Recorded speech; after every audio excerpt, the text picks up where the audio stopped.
Lent காலங்களிலும் முதல் நூற்றாண்டு கிறிஸ்தவர்களுடைய ஜெபத்தின் மூலமாக நாம் கற்றுக்கொள்ள வேண்டிய பாடங்கள் என்கின்ற தலைப்பில் இன்றைக்கு அப்போஸ்தலர் 6ஆம் அதிகாரம் 4வது வசனத்தை நான் வாசிக்கிறேன். நாங்களோ ஜெபம் பண்ணுவதிலும் தேவ வசனத்தை போதிக்கிற ஊழியத்திலும் இடைவிடாமல் தரித்திருப்போம் என்றார்கள்.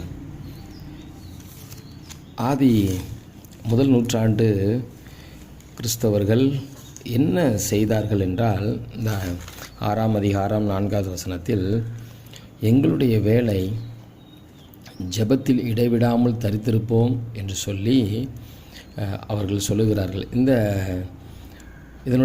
வேத பகுதியினுடைய ஒரு பின்னணியை எடுத்து பார்ப்போமே என்றால், ஆலயமானது 8000 விசுவாசிகள் ஆலயத்தில் இருக்கிறார்கள். முதல் காரியம். இரண்டாவது காரியம், விசுவாசிகள் காணிக்கைகளை திரளாய் கொண்டு வந்து கொடுக்கிறார்கள். மூன்றாவது காரியம், விசுவாசிகள் தங்களுடைய ஆஸ்திகளை விற்று அப்போஸ்தலருடைய பாதத்தண்டையில் கொண்டு வந்து வைக்கிறார்கள். இப்படி சபை 8000 விசுவாசிகளால் நிரப்பப்பட்டிருக்கிறது.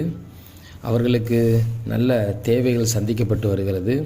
எல்லாரும் உற்சாகமாய் காணிக்கை கொடுக்குறாங்க. இப்படிப்பட்ட இந்த சூழ்நிலையில் அவர்கள் என்ன சொல்லுகிறார்கள்? எங்களுடைய பிரதானமான வேலை ஜெபம் பண்ணுவதில் இடைவிடாமல் தரித்திருப்போம். ஊழியர்கள் என்ன சொல்கிறாங்க? நாங்கள் ஜெபம் பண்ணதில் இடைவிடாமல் தரித்திருப்போம் என்று ஊழியர்கள் சொல்லுகிறார்கள். இன்னொரு வசனத்தை நான் வாசிக்கிறேன். அப்போஸ்தலர் 2ஆம் அதிகாரம் 42வது வசனம். அவர்கள் அப்போஸ்தலருடைய உபதேசத்திலும் அந்யோன்யத்திலும் அப்பம் விற்குதலிலும் ஜெபம் பண்ணுதலிலும் உறுதியாய் தரித்திருந்தார்கள். இந்த வசனம் ஜனங்களை பற்றி சொல்லப்படுகிறது. ஊழியர்கள் ஜெபத்தில் இடைவிடாமல் தரித்திருந்தார்கள் என்று சொல்லி ஊழியக்காரர்களை பற்றி நாம் பார்க்கிறோம். விசுவாசிகள் ரட்சிக்கப்பட்ட 3000 பேர், ரட்சிக்கப்பட்ட 8000 பேர், மொத்தம் 8000 பேரும் ஜெபத்தில் உறுதியாய் தரித்திருந்தார்கள். பாருங்கள், முதல் நூற்றாண்டில் கிறிஸ்தவம் வல்லமையாய் வளர்ந்து பெருகினதற்கான காரணம் என்னவென்றால், அவர்கள் என்ன செய்தார்கள்? ஜெபத்தில் இடைவிடாமல் தரித்திருந்தார்கள். எனவே இந்த உலக பிரகாரமான வாழ்க்கையில் நாம் கடைசி கால கிறிஸ்தவர்களாய் நாம் வாழ்ந்து கொண்டு இருக்கிறோம். இந்த கடைசி நாட்களிலும் கர்த்தர் நம்மிடத்தில் எதிர்பார்ப்பது என்ன? ஜெபத்தில் இடைவிடாமல் தரித்திருக்க வேண்டும் என்று சொல்லி கர்த்தர் நம்மிடத்தில் எதிர்பார்க்கிறார். ஜெபத்தில் உறுதியாய் தரித்திருக்க வேண்டும் என்று சொல்லி கர்த்தர் எதிர்பார்க்கிறார். அமெரிக்க அதிபராக ஒரு வாய்ப்பு கிடைத்தது பில்லி கிரஹாமுக்கு. அப்பொழுது அமெரிக்க தேசத்திலிருந்து ஜனங்கள் சொன்னார்கள், நீங்கள் வந்தால் நாங்கள் போட்டியின்றி உங்களை அதிபராக தேர்ந்தெடுப்போம் என்று சொன்னார்கள். அப்பொழுது பில்லி கிரஹாம் சொன்னார், எனக்கு இந்த தேசத்தில் அதிபராக இருப்பதை விட கர்த்தருடைய ஊழியத்தை செய்வதை நான் மிகவும் வாஞ்சிக்கிறேன்.